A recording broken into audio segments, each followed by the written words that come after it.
ಆತ್ಮೀಯ ವಿದ್ಯಾರ್ಥಿಗಳೇ, ತಮಗೆಲ್ಲ ಮಹಾನ್ ಮುದ್ದನ್ನ ಯೂಟ್ಯೂಬ್ ಚಾನಲ್ಗೆ ಸ್ವಾಗತ.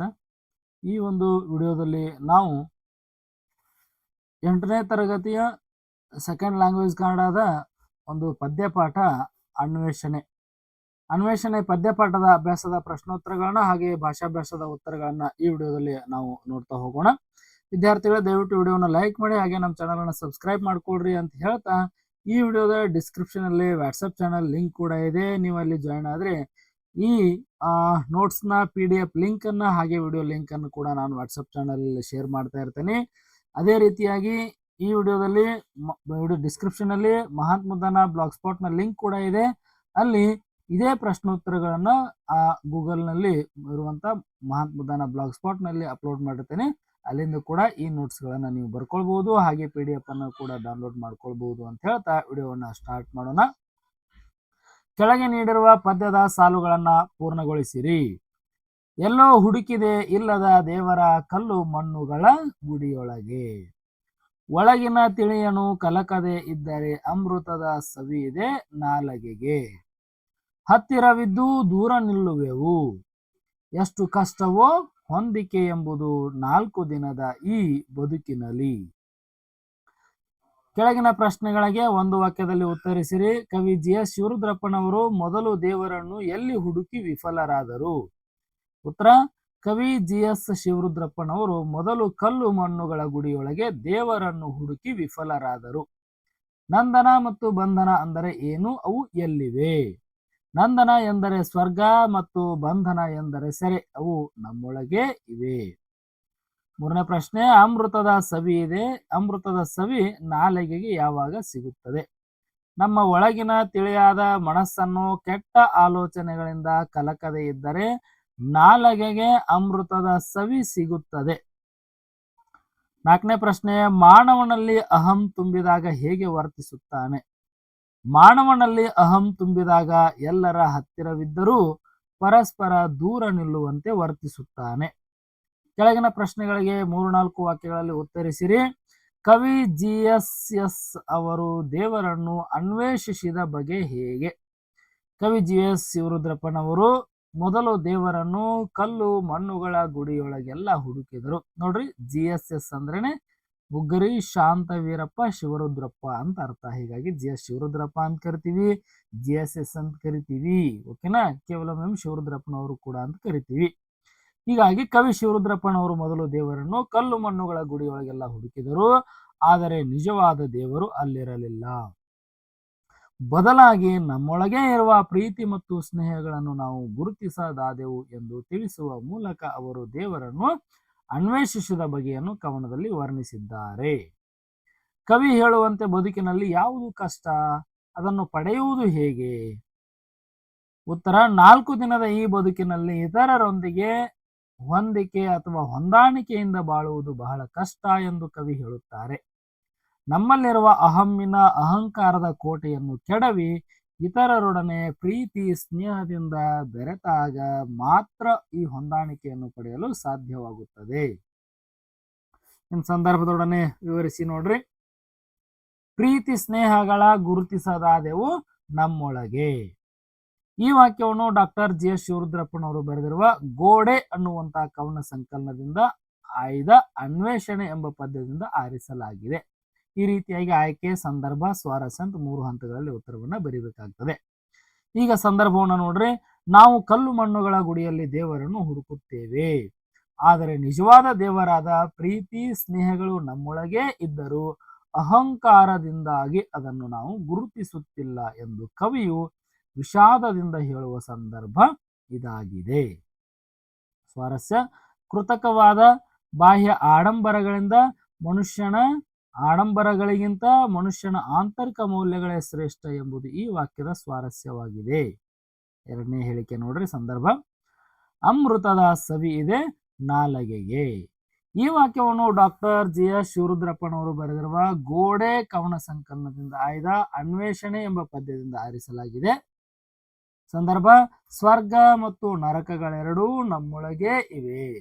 ನಮ್ಮ ಒಳಗಿನ ತಿಳಿಯಾದ ಮನಸ್ಸನ್ನು ನಾವು ಕಲಕದೆ ಕೆಡಿಸಿಕೊಳ್ಳದೆ ಇದ್ದರೆ ನಾವು ಆಡುವ ಮಾತು ನಾಲಿಗೆಗೆ ಅಮೃತದ ಸವಿಯಂತಿರುತ್ತದೆ ಎಂದು ಕವಿ ವಿವರಿಸುವ ಸಂದರ್ಭ ಇದಾಗಿದೆ.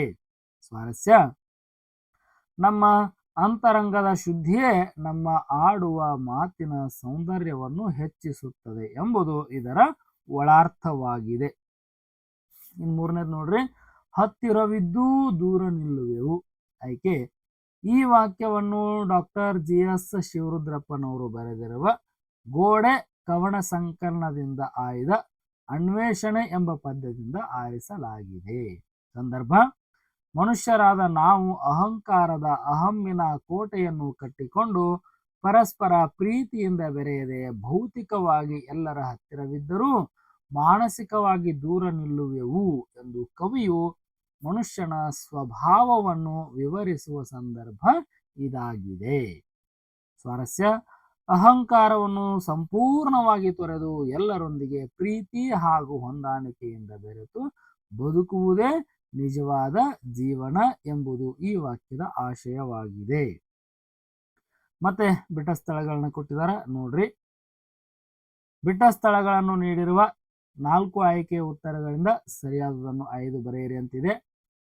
ಕವಿ GSS ಅವರು ದೇವರನ್ನು ಡ್ಯಾಶ್ ರೂಪದಲ್ಲಿ ಕಂಡರು. ಇದು ರೋ ಆಗ್ಯದ, ದಯವಿಟ್ಟು ಕ್ಷಮಿಸ್ರಿ. ಅದೇನಾಗಬೇಕು, ರೂಪ. ಓಕೆ, ಇದೇನು ರೋ ಆಗ್ಯದ, ಇಲ್ಲಿ ರೋ ಆಗ್ಯದ, ದಯವಿಟ್ಟು ಅದನ್ನ ಹಂಗೆ ಬರಿಬೇಡ್ರಿ. ಇದೇನಪ್ಪ ಅಂದ್ರೆ ರೂಪ. ಓಕೆ,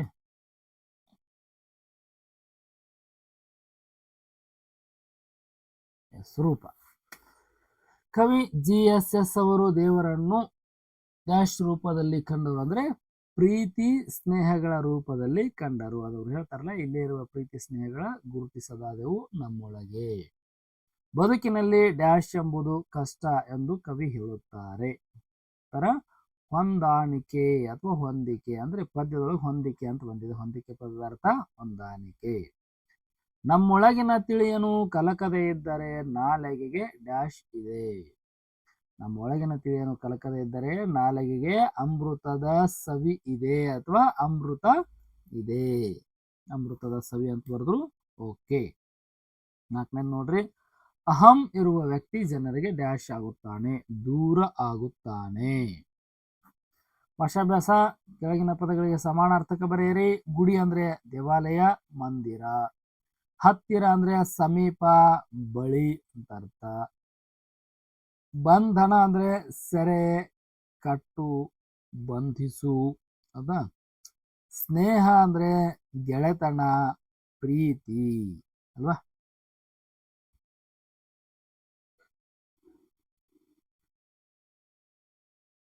ಇನ್ನ ವಿರುದ್ಧಾರ್ಥಕ ಪದ ನೋಡ್ರಿ. ಪ್ರೀತಿ, ದ್ವೇಷ, ದೂರ, ಹತ್ತಿರ, ಅಮೃತ, ವಿಷ ಅಥವಾ ಮೃತ. ಇಲ್ಲಿ ಮೃತದ ವಿರುದ್ಧಾರ್ಥಕ ಅಮೃತ. ಮೃತ ಅಂದ್ರ ಸಾವು ಅಂತ, ಸಾಯುವಂತ. ಅಮೃತ ಅಂದ್ರ ಸಾವಿಲ್ಲದ ಅಂತ ಅರ್ಥ. ಹೌದಾ, ಹೀಗಾಗಿ ಅಮೃತ, ಮೃತ. ಇಲ್ಲಿ ಅಮೃತ ಅಂತಂದ್ರೆ ಸಿಹಿ ಅನ್ನುವಂತ ಅರ್ಥದಲ್ಲಿ ಪದ್ಯದೊಳಗೆ ಬಳಕೆ ಆಗಿರೋದ್ರಿಂದ ಅಮೃತ ವಿರುದ್ಧಾರ್ಥಕ ವಿಷ. ಹೀಗಾಗಿ ಎರಡನ್ನು ಬಳಸಿ ನಡೀತದೆ. ಸಿಹಿ, ಕಹಿ. ಕಷ್ಟ, ಸುಖ. ಬಂಧನ, ಬಿಡುಗಡೆ. ಓಕೆ, ಬಂಧನ, ಬಿಡುಗಡೆ. ಪದ್ಯದಲ್ಲಿ ಏನ್ ಬಳಸಿದ್ದಾರೆ, ಎಲ್ಲಿದೆ ನಂದನ, ಎಲ್ಲಿದೆ ಬಂಧನ ಅಂತ ಬಳಕೆ ಮಾಡಿದ್ದಾರೆ. ನಂದನ ಅಂತಂದ್ರೆ ಏನಪ್ಪ, ಸಂಪೂರ್ಣ ಸ್ವತಂತ್ರವಾಗಿರುವಂಥದ್ದು, ಖುಷಿ ಖುಷಿಯಾಗಿರುವಂಥದ್ದು ಅಂತ ಅರ್ಥ. ಬಂಧನ ಅಂದ್ರೆ ಕಟ್ಟಿ ಹಾಕಿರುವಂಥದ್ದು. ಹೌದಾ, ರಿಸ್ಟ್ರಿಕ್ಷನ್ ಅಲ್ಲಿ ಇರುವಂಥದ್ದು ಅಂತ ಏನ್ ಕರಿತೀವಿ ಆ ರೀತಿ. ಅದಕ್ಕೆ ಬಂಧನ, ನಂದನ ಅಂದ್ರೂ ಸರಿ, ಬಂಧನ, ಬಿಡುಗಡೆ ಅಂದ್ರೂ ಸರಿ, ಎರಡನ್ನು ಬಳಕೆ ಮಾಡ್ರಿ. ಇನ್ನ ಸ್ವಂತ ವಾಕ್ಯದಲ್ಲಿ ಬರೆಯುವುದಿದೆ ನೋಡ್ರಿ. ದೇವರು ನಾವು ಕಷ್ಟದಲ್ಲಿರುವಾಗ ಸಹಾಯ ಮಾಡುವವರೇ ನಿಜವಾದ ದೇವರು. ಪ್ರೀತಿ ಸ್ನೇಹ, ಸಮಾಜದಲ್ಲಿ ನಾವೆಲ್ಲರೂ ಪ್ರೀತಿ ಸ್ನೇಹದಿಂದ ಒಟ್ಟಾಗಿ ಬಾಳಬೇಕು. ಬಂಧನ, ಕೆಟ್ಟ ಆಲೋಚನೆಗಳ ಬಂಧನದಿಂದ ನಾವು ನಮ್ಮ ಮನಸ್ಸನ್ನು ಮುಕ್ತಗೊಳಿಸಬೇಕು. ಅಮೃತ, ಹಸುವಿನ ಹಾಲು ಆರೋಗ್ಯಕ್ಕೆ ಅಮೃತಕ್ಕೆ ಸಮಾನವಾಗಿದೆ. ಹೊಂದಿಕೆ, ಸಂಸಾರದಲ್ಲಿ ಎಲ್ಲರೊಡನೆ ಹೊಂದಿಕೆಯಿಂದ ಬಾಳುವುದು ಬಹಳ ಮುಖ್ಯ. ಅಹಂ, ಮನುಷ್ಯನಿಗೆ ಅಹಂ ಅಥವಾ ಅಹಂಕಾರ ಇರಬಾರದು. ಇನ್ನು ಬಿಡಿಸಿ ಬರೆಯುವುದಿದೆ ನೋಡ್ರಿ. ಹತ್ತಿರ, ಇಲ್ಲಿ ಬಿಡಿಸಿ ಬರೆಯುವುದು ಅಷ್ಟೇ ಇದೆ, ಸಂಧಿ ಹೆಸರಿಸುವಂತದ್ದು ಇಲ್ಲ. ಹತ್ತಿರವಿದ್ದು, ಹತ್ತಿರ ಇದ್ದು. ಗುಡಿಯೊಳಗೆ, ಗುಡಿ ಒಳಗೆ, ಗುಡಿಯೊಳಗೆ. ಸವಿ ಇದೆ, ಸವಿ ಇದೆ. ನಮ್ಮೊಳಗೆ, ನಮ್ಮ ಒಳಗೆ.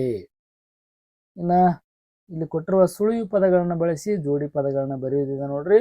ಸುಳಿವು ಅಂದ್ರೆ ಮರ, ಹಣ್ಣು, ನೀತಿ, ಬೆಟ್ಟ, ಗದ್ದೆ, ಬೆಳೆ, ಸುಳ್ಳು, ಬಲ. ಓಕೆ, ಉದಾಹರಣೆ ಕೊಟ್ಟಿದ್ದಾರೆ. ಕಲ್ಲು, ಮಣ್ಣು, ಪ್ರೀತಿ, ಸ್ನೇಹ. ಈ ರೀತಿಯಾಗಿ ಜೋಡಿ ನುಡಿಗಳನ್ನ ಬರೆಯುವಂಥದ್ದು. ಹೊಲ, ಗದ್ದೆ, ಗಿಡ, ಮರ, ಗುಡ್ಡ, ಬೆಟ್ಟ, ಎಡ, ಬಲ, ಹೂವು, ಹಣ್ಣು, ಕಳ್ಳ, ಸುಳ್ಳು, ಮಳೆ, ಬೆಳೆ, ರೀತಿ, ನೀತಿ. ಓಕೆ, ಸೊ ವಿದ್ಯಾರ್ಥಿಗಳೇ, ಇಲ್ಲಿವರೆಗೂ ಎಷ್ಟು 8ನೇ ತರಗತಿಯ ದ್ವಿತೀಯ ಭಾಷೆ ಕನ್ನಡದ ಅನ್ವೇಷಣೆ ಪದ್ಯದ ಅಭ್ಯಾಸದ ಪ್ರಶ್ನೋತ್ತರ, ಭಾಷಾಭ್ಯಾಸದ ಉತ್ತರಗಳನ್ನ ಕೊಡುವಂತ ಪ್ರಯತ್ನ ಇದಾಗಿತ್ತು. ದಯವಿಟ್ಟು ವಿಡಿಯೋನ ಲೈಕ್ ಮಾಡಿ, ನಮ್ಮ ಚಾನಲ್ನ ಸಬ್ಸ್ಕ್ರೈಬ್ ಮಾಡ್ಕೊಡ್ರಿ. ಹಾಗೆ ನಿಮ್ಮ ಸ್ನೇಹಿತರಿಗೂ ಕೂಡ ಈ ವಿಡಿಯೋವನ್ನ ಶೇರ್ ಮಾಡ್ರಿ ಅಂತ ಹೇಳ್ತಾ ಇವತ್ತಿಗೆ ಇಲ್ಲಿಗೆ ಈ ವಿಡಿಯೋವನ್ನ ಮುಗಿಸೋಣ. ನಮಗೆಲ್ರಿಗೂ ಧನ್ಯವಾದಗಳು.